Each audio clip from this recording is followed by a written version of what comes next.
platform in the world, focusing on environmental protection and addressing climate change.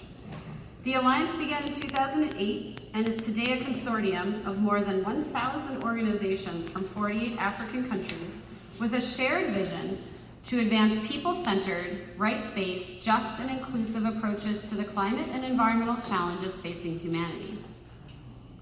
Its diverse membership includes grassroots community-based organizations, faith-based organizations, NGOs, trusts, foundations, indigenous communities, and farmers. Members of the Alliance believe that environmental and climate justice will be achieved only if governments recognize the rights to justice and respond with policies, resources, and actions to meet the needs and aspirations of their citizens. To that end, citizens need a pathway to gain knowledge and articulate their needs and participate in the decision-making process. Mithika's background as an activist in human rights and climate change prepared him well for nurturing the Alliance to maturity. He was the climate change officer with the All Africa Conferences of Churches and Climate Network Africa, and before that he worked and volunteered in numerous governance and human rights and democracy organizations in Kenya. Just last March, Mithika was named one of the 100 most influential people in climate change policy by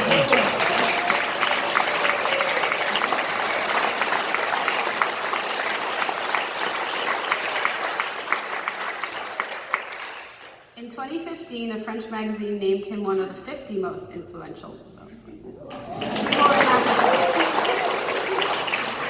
For his work on environmental and climate justice rights, and in 2014, Swedish organization Diakonia named him one of its change makers for the role he played in founding the Alliance, which it called the most influential organization in climate change discourse in the world. We are delighted Mithika could be here with us tonight from Nairobi, along with his colleague, and I'm going to ask Mithika to help me correct my pronunciation, but Augustine Njamsishi from Cameroon, I also have an African name, who is the co-founder of PACJOB. Congratulations, Mithika.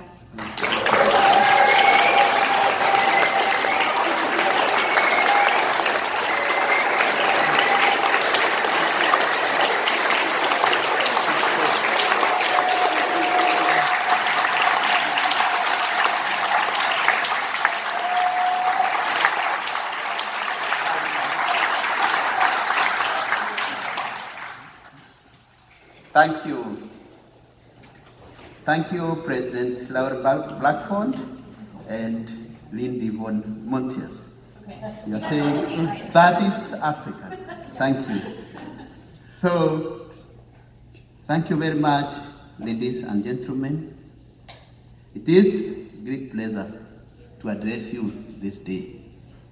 And before I go any further, thank you very much for the kind words, and by the way, they are very nice words, said here today, and since my nomination for this award being announced, as it was announced, I am indeed really overjoyed, because it is rare for a civil society in Africa to be acknowledged, and this is the rarest moment for us. What a profound and pleasant surprise it is when I got the email from Ellen Davis, the chair of the Awards Committee, that I had been nominated for this international climate justice team for this very impeccable recognition. Mark you, I do not take this for granted.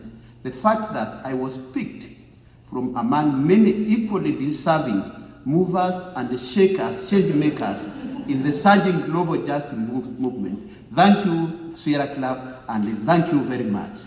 I want to say a few words. Allow me. The warning bells are ringing, and ringing loud and clear. And if they don't hear the cries of our motherland and its people and change will change all those linders when it is too late.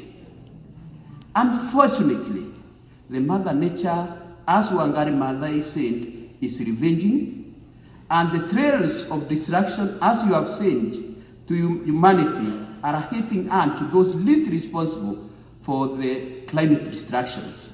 The devastating impacts of recent floods in Sudan, just our neighboring country, the ravaging force with which Cyclone Idai swept through Zimbabwe, Zambia, Malawi earlier this year, the Bahamas cyclone you are witnessing now, and the slow burn effects of erratic rains and agricultural production, as well as disappearing rivers, even at the village I come from, are only signs that we are yet to come and threats of that Africa is facing. Forgive me, therefore, to say, while I accept this award, I am really unable to celebrate.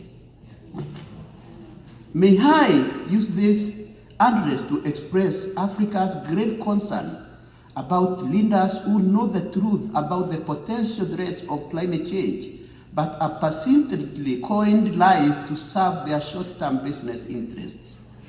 President Donald Trump has become the embodiment of the obstructive forces in international climate dialogue process.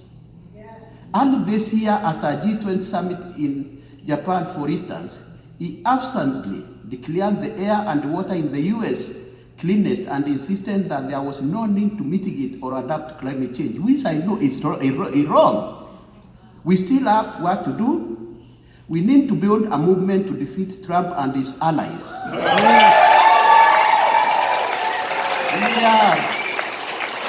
We are inspired that you, Sierra Club, and thousands of American people have shown Trump that the power belongs to the people. Out there in Africa, we are hearing of your victories, the voices of change at community levels and in states. This inspires us. You have scanned the fossil fuel industry, and soon they will have nowhere to hide, not even in Trump's White House. And let me finish. I had prepared a very long speech, but for the interest of time, let me say this. These warning bells ring, we are concerned. We are concerned, and we look forward to work with you. May this award be a reminder to me that I must give this fight for climate justice my all, the best of me, so that in the end, generations remember that I did not just watch as a climate disaster unfolded, but that did all I could to ensure humanity and us all, including colleagues from Sierra Club, live in interdependence with nature. I thank you all.